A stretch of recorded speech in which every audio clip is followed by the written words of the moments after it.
Mas tem uma parada que você falou aí sobre sua hipótese, sobre o propósito aí, que eu queria entender como funciona na sua mente. Você falou que queria fazer algo que você gosta. Uhum. Mas isso não é uma questão difícil? Tipo, gostar. O que você gosta? Por que você gosta de algo? Você teria milhões de coisas que você poderia gostar dentro das suas aptidões. Entendeu? Mas você gosta de algo. De onde vem esse seu gostar?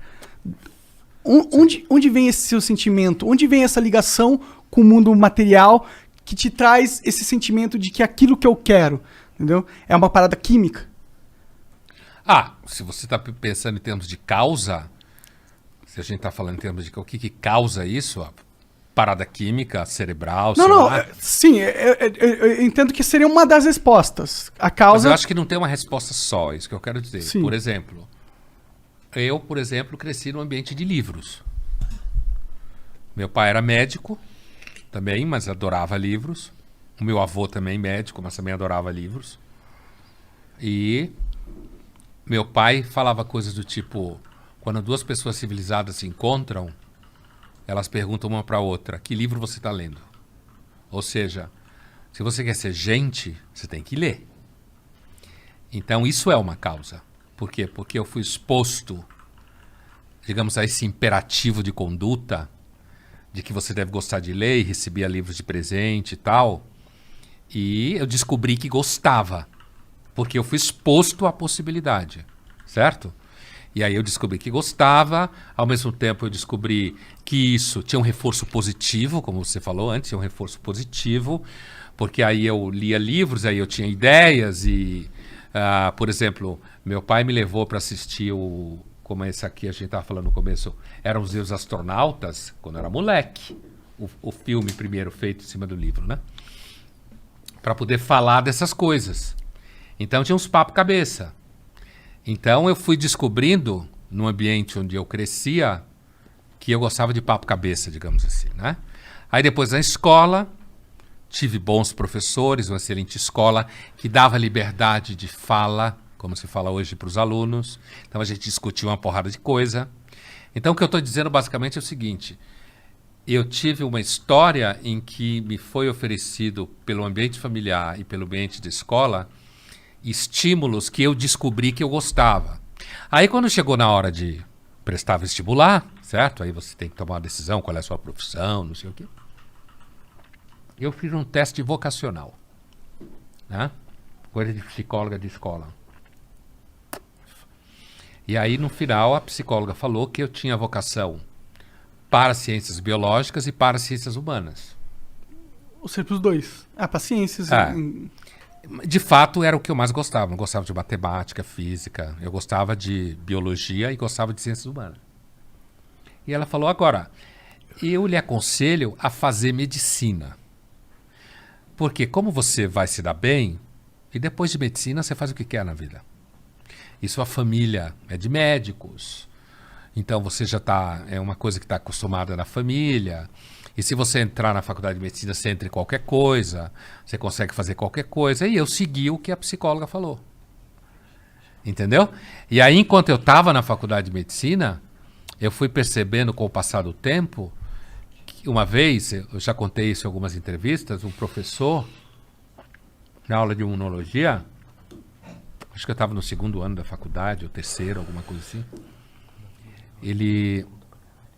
eu fiz uma pergunta e a pergunta era a seguinte, a gente estava estudando um caso hipotético de pacientes com doença autoimune, ação dos linfócitos T, não sei o quê. Porra, bem simples o negócio. A imunologia é sempre complicada e meio meteorologia, assim, não sabe direito como funciona. Até hoje. Caralho. Tem anticorpo, não tem Faz anticorpo, uma toma ideia, vacina, não sei o quê. É muito difícil. E aí eu fiz a seguinte pergunta. Como um paciente terminal se sente diante do fato que está indo em direção ao nada? Caralho, isso é uma pergunta de filosofia, pô. Então, o professor olhou para mim como quem olha para um moleque bobo e falou assim, isso é uma pergunta... Ele falou assim, o senhor está na aula errada. O senhor devia estar na aula de filosofia. Hoje, A psicóloga teria ido falar, minha psicóloga, minha mãe teria ido brigar com o professor, falar que ele não respeitou minha autoestima. Teria dado essa palhaçada que tem hoje nas escolas, né? Mas assim, mesmo em universidade. Ele tinha razão. Só que o que aconteceu, eu comecei a estudar psicanálise. Porque eu fui percebendo que eu de fato fazia pergunta no lugar errado. E esse professor foi fundamental. Ele deu uma patada assim. Eu recebi algumas patadas de professor na formação que foram muito importantes. Patadas no sentido de resposta direta. Sim. O que hoje você não pode fazer. Porque se você O que é uma merda, você ofende. Você está ofendendo e não pode, não sei o que. Você podia estar salvando aquele moleque com a resposta seca. Ele, na verdade, me salvou alguns anos depois. Mas ele me jogou num processo. Eu escutei a resposta dele. Achei que ele tinha razão de alguma forma, né? E aí eu fui para a psicanálise, e a psicanálise me levou para a Que filosofia. foda, isso é muito Foi foda. assim que aconteceu. Tu Sim, falou que, mas- que faz análise ainda? Ainda. É? Essa eu não tirei férias. Da yoga eu tirei. Faz uma análise do Igor aí. Não, porra, ele faz, as pessoas analisam ele, não é? Ele... Uhum. O cara não dorme nunca. O dia que ele parar na mão de um analista, vai ter que fazer sessão todo dia. É diferente isso de um psicólogo? Não. Um analista, ele pode ser psicólogo, normalmente é psicólogo ou médico de formação. Mas, desde a introdução, muito da formação lacaniana, do Jacques Lacan, psicanalista francês e tal, você tem hoje gente que faz outras faculdades e acaba atendendo como analista. Então, sei lá, você pode ter feito filosofia, como tem gente que fez, e atende como analista. Você pode ter gente que fez o curso X. Porque a formação em psicanálise, claro que na faculdade de psicologia você estuda várias linhas. Na faculdade de medicina você tem aula de psicologia médica, psiquiatria. Meu professor de psicologia médica era junguiano, então a gente estudou aquele semestre Jung, certo? A formação em psicanálise você faz fora, né?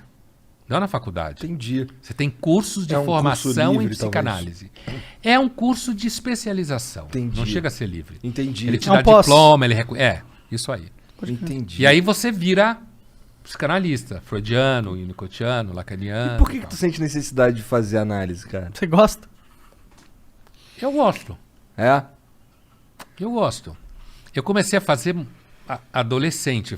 Parei, que nem yoga. Faço, paro. É uma coisa intermitente. Mas tu acha que tu é maluco? Você acha que eu sou maluco? Que pergunta é essa? Do nada. É, porra, porque assim, quando eu penso em ir no psiquiatra ou eu penso em ir no psicólogo, eu tenho consciência que eu tô maluco, entendeu? Eu sei que eu tô maluco, Mas por ele isso trata que os malucos, pô. Então é provável que você não esteja. É? É, porque normalmente quem tá bem maluco nem sabe na hora que tá bem maluco. Tá, entendi. Entendeu? O microfone, só É. não esquece dele. Entendeu? Entendi. Então, assim. Mas eu nunca achei, não tô maluco. Mas assim, Então você tá maluco. É. Entendeu? Entendeu a resposta, né? Obrigado por assistir mais um Corte Estilizado. Se curtiu, vai lá, ative o sininho e deixe seu like. E não se esqueça de se inscrever no canal. Um forte abraço, valeu!